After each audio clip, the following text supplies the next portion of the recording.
Merci. Nous avons effectivement ce plaisir vraiment de vous retrouver. Alors, on avait envie d'être en présentiel, mais en fait, au mois de janvier, tout ça paraissait impossible. Donc, en désespoir de cause, en janvier, on a décidé de tenter une visio-rencontre. Et je ne dirais pas une visioconférence, parce que on va tenter effectivement de faire mieux que ça. Je dis rencontre car c'est le sens fondamental, vous le savez, que nous voulons donner à ces plateformes avec vous. Se rencontrer autour d'un sujet. Alors aujourd'hui, ça va être l'adolescent, partagez vos questions, vos réflexions, vos pratiques et les nôtres, et ainsi faire un nous pour mieux approcher la question des usages, abus, dépendance et trafic. Pour la première fois, le 10 mars, nous serons de nouveau en présentiel, enfin. Il s'agira de sortir de ce temps enfermé, de ce temps inquiet, en colère, fatigué, vers un temps libéré. J'ai eu la véritable impression d'être tel un albatros qui plie et replie ses ailes. Ce virus nous a pris au piège des solitudes, des incertitudes, des responsabilités nouvelles, angoissantes. Ceci pour vous dire que pendant tout ce temps, nous avons essayé de faire du mieux possible pour ne rien lâcher sur le fond, mais ces circonstances ont été très difficiles pour les projets que nous menons, car ils se font ensemble. Ils sont, je dirais, interdépendants. Alors, évidemment, cette période a tangué par rapport aux équipes. Je dois le dire, ça a été difficile. Audrey Bourdin, André de Corsière, David Mourgue ont rejoint d'autres projets. En tout cas, je veux saluer avec vous l'exigence qu'ils ont eue à ne rien lâcher dans les rencontres. Voilà, et les remercier de leur travail. Et puis, nous avons accueilli une nouvelle équipe. Vous avez écouté Olivier Noël, qui a beaucoup travaillé dans les politiques publiques, Élodie Garros, qui est psychosociologue, et dans cette œuvre de travail sur la prévention, c'est absolument intéressant tout son éclairage. Elisabeth Rosset, qui est aujourd'hui la plus ancienne sur le programme et que vous connaissez quasiment tous. Paola Celano, qui travaille maintenant en travail de rue depuis novembre 2020. Anne-Solène Jarry, qui est éducatrice, et Geneviève Randul, qui, avec Elisabeth, travaille sur des axes de recherche. Voilà. Alors, reprenons peut-être quelques points de cette première plateforme. Je retiendrai quelques fondamentaux. Nous avions 4 invités, Jean-Pierre Coutron, Elisabeth Rosset, Gladys Lutz. Il s'agit de la plateforme qui a été organisée en 2020. Voilà, puisqu'on ne s'est pas vu depuis 2020, comme Martine dit, la première plateforme, c'est celle qu'on a organisée 2020, c'est bien ça. Oui, c'est ça. C'était le 10 janvier. Alors, Jean-Pierre Coutron a donné deux points de repère, je trouve intéressants. Tout d'abord, qu'il est intéressant de ne pas confondre usage, abus, dépendance avec la question des addictions. On parle tout le temps d'addiction, or ce terme est un terme qui introduit plutôt la question de la pathologie plutôt que celle du comportement, et que du coup, le terme usage, abus, dépendance nous amène à des stratégies que l'on peut effectivement à ce moment-là porter ensemble de l'intervention précoce. On voit bien que le terme d'addiction clôture plutôt qu'il n'inclut. Voilà. Le deuxième point, me semble-t-il, à retenir de cette intervention, c'est comment se constitue ce qu'on appelait la toxicomanie, puisque c'est un paradigme qu'avait évoqué le professeur Liebenstein dans les années 70, mais c'est toujours vrai. La rencontre entre un produit, une personnalité, dans un moment social et culturel. Et c'est ça qu'on va essayer de voir ensemble un peu dans la suite des plateformes. Tantôt, on va travailler sur la question des produits, évidemment, la question des trafics, etc. Deuxièmement, la question de la personnalité. Comprendre une personnalité, c'est avoir des points de repère sur les questions d'adolescence. Et là, effectivement, le docteur Francis Indizier éclairera certains points tout à l'heure. Et enfin, dans un moment social et culturel, mais on pourrait dire aussi dans un environnement social et culturel. Il me semble que ce paradigme à 3 points phares est à garder, parce que dans les produits, Elisabeth Rosset, dans son intervention, nous le dit. Elle dit qu'effectivement, il y a des addictions sans drogue, telles que le jeu vidéo, les jeux de hasard et d'argent. et que si rien ne se consomme dans cette addiction, dans ce comportement addictif, la vie peut, elle, s'y consommer quand même, s'y consumer quand même. Et il y a une particularité, c'est que les parents, les éducateurs sont impuissants devant cette déferlante, parce qu'elle est double. À la fois par le comportement des gamins qui va commencer très très tôt sur les tablettes et ce petit instrument là, et une impuissance parce que beaucoup de parents sont eux-mêmes accros à ces tablettes, à ce téléphone. Et donc, il y a une espèce d'effet miroir entre les deux. Parmi les professionnels aussi, nous sommes impuissants à comprendre ce que peut vouloir dire ces vies parfois solitaires au plan physique et virtuellement extrêmement entourées, vous le savez. Donc, c'est ces deux points, il me semble, en tout cas que moi j'ai vraiment pris comme point d'approche dans son intervention. Puis Gladys Lutz, psychosociologue du travail, a insisté sur la fonction adaptative de l'usage de drogue, notamment sur le travail, notamment sur le mode, la fonction adaptative pour performer au niveau du travail. Elle a aussi interrogé notre programme sur l'enjeu de l'amélioration des savoirs pour co-construire des actions. Enjeu fort, vous le savez, de notre programme. Et c'est intéressant parce qu'effectivement, elle dit qu'à apprendre ensemble, ça nous permet aussi de co-construire. Et ça, c'est un point que moi, vraiment, j'ai retenu. Alors, quand elle parle des savoirs, elle a repéré 3 types de savoirs. Le savoir théorique, bien sûr, le savoir professionnel de nos métiers et enfin, le savoir expérientiel. Et c'est celui-là que nous partageons souvent quand on se rencontre en équipe. C'est-à-dire cette intelligence des situations, les réflexes professionnels, les points de butée aussi, les 1000 bricolages que chacun invente. Et enfin, Guillaume Sudéry a repris les effets, les fonctions des psychotropes, que je rappelle, fonctions hédonistes, c'est la première, c'est celle qui est recherchée en premier, le plaisir, la fonction thérapeutique, se soigner, moins souffrir, apaisement, soulagement, la fonction sociale, établir un lien social, et la fonction performative, et plus rarement une fonction chamanique. Et puis, il a repris des spécificités dans les quartiers QPV, au fond pour dire que les usages sont assez peu différents par ailleurs. Mais ce qui est différent, c'est quand même l'accessibilité du cannabis, très clairement, qui a un effet extrêmement important sur les trajectoires des fumeurs, qui peuvent rapidement devenir de jeunes usagers vendeurs. La question des stigmatisations sociales, la question du trafic qui est autour de ces jeunes usagers, la culture musulmane et la précarité qui impactent ces usages. Enfin, les 2 spécificités qu'il a relevées, l'importance de l'accroche des jeux vidéo et enfin la chicha. Voilà. Alors le thème qu'il avait abordé, c'était les représentations imaginaires dans les quartiers. À partir de cette première plateforme, nous avons eu envie de tirer le trait du coup vers les questions d'adolescents.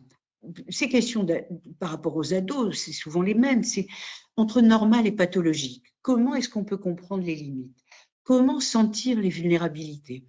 Comment s'exerce l'autorité aujourd'hui? L'autorité des éducateurs, l'autorité des parents? Comment s'intègre un interdit? Suffit-il de dire, de montrer les drames occasionnés par les conduites à risque? Quelle relation peut-on construire avec les adolescents? Quels parents? Sont-ils le problème? Sont-ils la solution? Peut-être un peu les deux. Comment l'expérience sert l'éducation préventive et réciproque? Je m'explique. Jean-Pierre Coutron disait que construire une relation avec un adolescent, c'est accepter son expérience. Et il dit que sans l'appréhension de ce qui est recherché par la consommation d'un ado, comment ouvrir un dialogue sur les conséquences acceptables ou non de cet acte? C'est Jean-Pierre Coutron qui nous dit ça. Le docteur Alain Morel nous dit qu'une des meilleures fonctions éducatives, c'est la valorisation. Il dit la valorisation est une fonction essentielle dans la relation éducative. Les parents, effectivement, peuvent valoriser, mais très certainement la communauté éducative. Et plus certainement encore dans un environnement qui, effectivement, a du mal à ouvrir des perspectives et à permettre, on va dire, des rêves acceptables et possibles. Cette consommation de substances psychoactives, voire l'enfermement dans le jeu, est en fait une langue d'ado, en un seul mot, et je l'écris D-A-D-O. C'est une langue pour les ados, mais c'est aussi une langue pour les adultes jeunes, bien sûr. C'est une langue que nous apprenons dans le travail clinique. Qu'est-ce qu'elle nous dit? Elle dit « je veux vivre ». Elle dit « je veux mourir ». Elle dit « je veux jouir ». Elle dit « je veux fuir ». Elle dit aussi « je veux résister ». C'est aussi une langue de groupe qui nous dit « nous sommes ensemble, on résiste, on vous résiste, on s'en fout du reste ». C'est d'abord une langue sans mots. Les mots viendront peut-être, ceux du désir solution, ceux du désir malade, comme l'a décrit Marc Valeur. Et c'est souvent au pied de ce mur que nous nous trouvons, vous et nous, que nous nous trouvons parce qu'effectivement, nous avons à travailler avec eux dans ce qu'on appelle l'intervention précoce. L'intervention précoce, le repérage précoce, c'est là que nous avons à être ensemble parce qu'ils cherchent le sens, ces gamins, et nous aussi. Ils viennent nous montrer les usages. Qu'est-ce qu'on fait de ce qu'ils montrent? Comment parler de ce qu'ils montrent? Et nous avons choisi un mot qui est le mot accompagner, voilà, plutôt qu'éduquer. Pourquoi dans accompagner, il y a une racine latine intéressante qui est ac, et qui veut dire rapprochement, et compagnon. Voilà, se rapprocher de l'adolescent. On retrouve, si vous voulez, cette posture de l'accompagnement, compagnerait, dans les stratégies de réduction des risques, encore peu diffusées dans le travail avec des adolescents, mais je vais y revenir un peu plus. Peut-être un dernier point par rapport à celui qui est difficile, effectivement, qui est d'être à côté de l'adolescent pour mieux l'accompagner, mieux repérer avec lui, pas sur lui, mais avec lui, mieux repérer les difficultés, peut-être les souffrances, ou justement son expérience, comme le disait Jean-Pierre Coutron. La difficulté de cet accompagnement, c'est qu'elle nous pousse à supporter des paradoxes, sans arrêt, voilà, parfois difficiles à partager. On peut dire cela, c'est-à-dire que quels que soient les dégâts sur la santé que peuvent occasionner les produits, que ce soit l'alcool, le tabac ou les substances dites illicites, ils n'ont pas le même statut. Et nous n'avons pas le même regard, forcément. Pour l'instant, nous le savons, un débat éclairé sur le statut des produits et donc de nouvelles régulations de ces substances psychoactives n'est pas à l'ordre du jour. Il a été effleuré il y a peu, et puis cette question s'est trouvée noyée et confondue avec les questions de trafic. Pourtant, notre société n'est-elle pas capable de penser et de poser ces questions complexes? Nous avons le sentiment que oui. Et que nous sommes dans une société mature et que nous pourrions avoir un débat non polémique, parce qu'effectivement, ce n'est pas un Eldorado de repenser ces régulations, c'est plutôt comment effectivement cette société s'organise. Et nous aurons dans une prochaine rencontre, déjà effectivement un travail sur la question des trafics, comment ça fonctionne, quelle est sa fonction, mais aussi sur comment on peut penser de nouvelles régulations. Voilà. Comment, par exemple, en Suisse, il y a eu de nouvelles régulations. Comment le statut de ces produits est-il à réinterroger? Là, nous aurons un juriste. Parce que vis-à-vis des adolescents, puisque c'est l'objet de la question de notre rencontre de ce matin,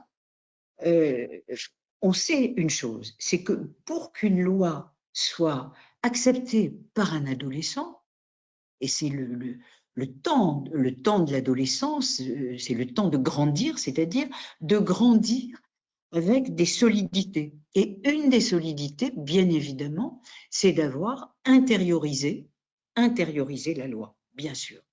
Mais alors, pour qu'elle soit intériorisée, il faut que pour les ados, mais je dirais pour tout le monde, il faut que ces lois soient légitimes et applicables.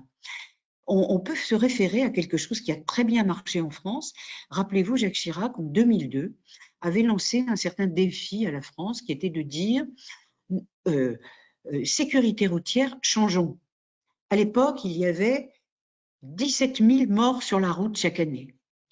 Ce chiffre a drastiquement baissé rapidement parce qu'effectivement, les règles et le sens de ce projet collectif étaient légitimes, crédibles et applicables. Voilà. Changeons collectivement un projet collectif et ça a fonctionné.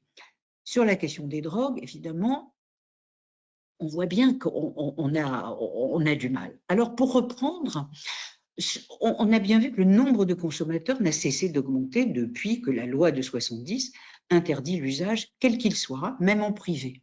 Puisqu'en 2016, l'usage public était interdit, mais pas privé, et en 70, c'est aussi l'usage privé. C'est d'ailleurs la seule loi, vous le savez, qui vient interdire, criminaliser une action vis-à-vis de soi-même.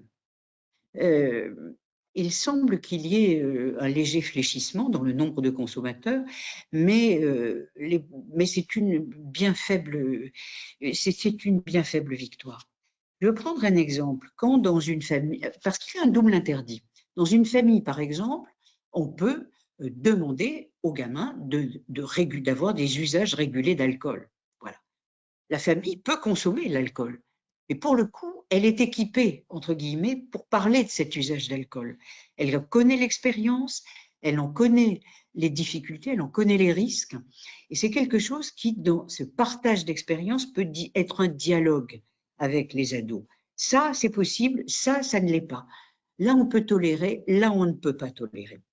Donc, l'interdit va se centrer sur les questions de santé et les questions de risque liées aux produits, sans jugement et sans morale au-delà. Par contre, là où ça devient compliqué, c'est effectivement que comme ce produit est interdit, très souvent les parents ne savent pas parler avec le gamin de cette consommation qui elle-même est délétère, vous le savez, au plan du jeune âge par rapport à des problématiques de concentration, etc. Pardon. La difficulté, elle est que le statut de ce produit fait que souvent les parents disent c'est interdit et qu'ils ne peuvent pas attraper effectivement avec les questions de santé. Et souvent, c'est la même avec les adolescents. Alors, on pourrait s'en sortir de cette complexité. On pourrait s'en sortir si effectivement nous pouvions, et je vois que Francis est arrivé, merci beaucoup Francis, qui passe d'une visioconférence à une autre visioconférence. Voilà. J'étais en train de dire, Francis, que cette question de la loi nous rend pas les choses faciles, notamment par rapport aux questions de vulnérabilité des adolescents. C'est-à-dire que cette loi, parfois, elle fait écran dans le dialogue avec eux. Voilà. Or,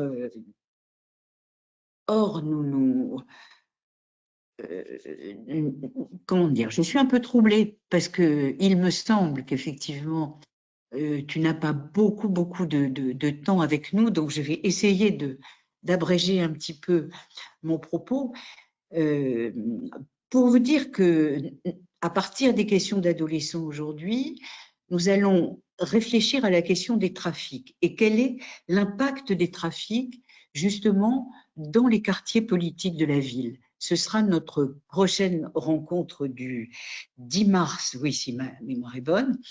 Et nous allons oser la faire en présentiel, ce qui est une bonne nouvelle. Après, la fonction donc, de l'usage, de l'abus, de la dépendance, la fonction du trafic, et pour l'instant, le rôle des parents et des éducateurs au sens large se trouve donc, on le dit, dans ce système complexe. Et avoir comme mission pour un professionnel d'engager un lien avec un jeune, de créer ce climat de confiance, et donc parfois de pouvoir être suspecté de complicité quand le jeune vient nous montrer qu'il consomme. Alors, comment se situer? Eh bien, effectivement, cette voie du milieu, je dirais, pour sortir de ce paradoxe, il y a des possibles, c'est cette question de la réduction des risques, ce concept de réduction des risques. Nous avons interrogé le ministère de la Santé et la mission interministérielle parce qu'effectivement, ce terme est relativement peu utilisé avec les adolescents. Alors, chaque fois que nous rencontrons ou le ministère ou la mission interministérielle, ils voient bien que ce serait une voie dans les stratégies professionnelles et notamment dans nos quartiers, une voie intéressante. Elle est explorée dans Tapage, par exemple, cette voie, hein, travail alternatif payé à la journée. On accueille des jeunes, même mineurs, bien sûr, 16 ans, 18 ans, qui peuvent être des consommateurs et en même temps à qui on propose un temps éducatif, vous le savez, qui est fondé sur une expérience de travail. Donc, cette voie, effectivement, il faut lui trouver un soutien un peu légal. Parce que pour le coup, à part dans Tapage, dans ce programme-là, on a bien évidemment des difficultés à faire reconnaître. Voilà. Donc, mais en tout cas, c'est un enjeu. Et je peux vous dire que notre expérience de programme Ensemble M Paris et Paris, c'est une expérience qui est regardée à la loupe au niveau national, parce que nous expérimentons ensemble d'autres pistes. Voilà.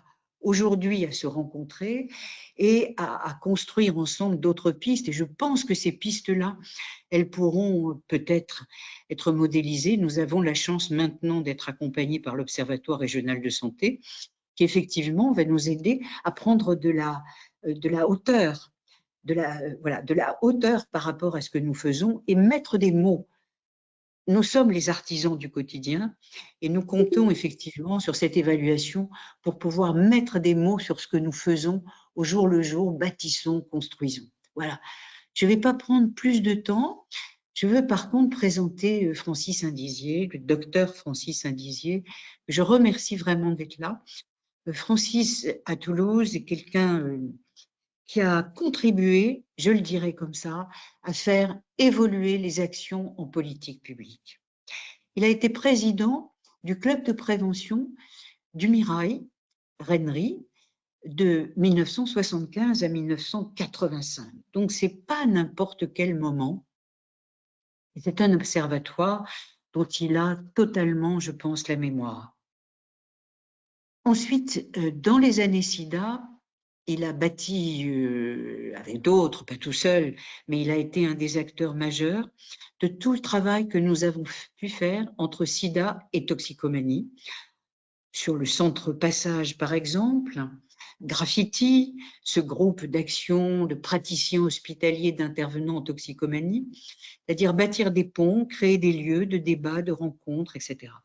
Depuis, il est devenu spécialiste d'adolescents, addictologue, il l'était depuis, c'est un des premiers à Toulouse, évidemment, spécialiste d'adolescents, et là, il est fondateur d'un réseau qui s'appelle le RAP 31, et c'est à ce titre-là que nous l'avons invité, parce que bien sûr, c'est une force et un intérêt, ce RAP 31, j'espère que Francis nous en dira un mot, et comment on pourrait devenir et intégrer le RAP 31 dans nos partenariats. Voilà, parce que ces partenariats, il faut les ouvrir dans le quartier au social et au médico-social. Voilà, et le RAP, ce réseau-là pourrait très probablement, dans certaines situations complexes, soutenir nos actions. Voilà, donc Francis, je te passe la parole, je te remercie encore de nous avoir rejoints. Et moi, je me tais pour passer la parole à Élodie Garros, qui va prendre la main dans l'animation de cette séquence. Voilà.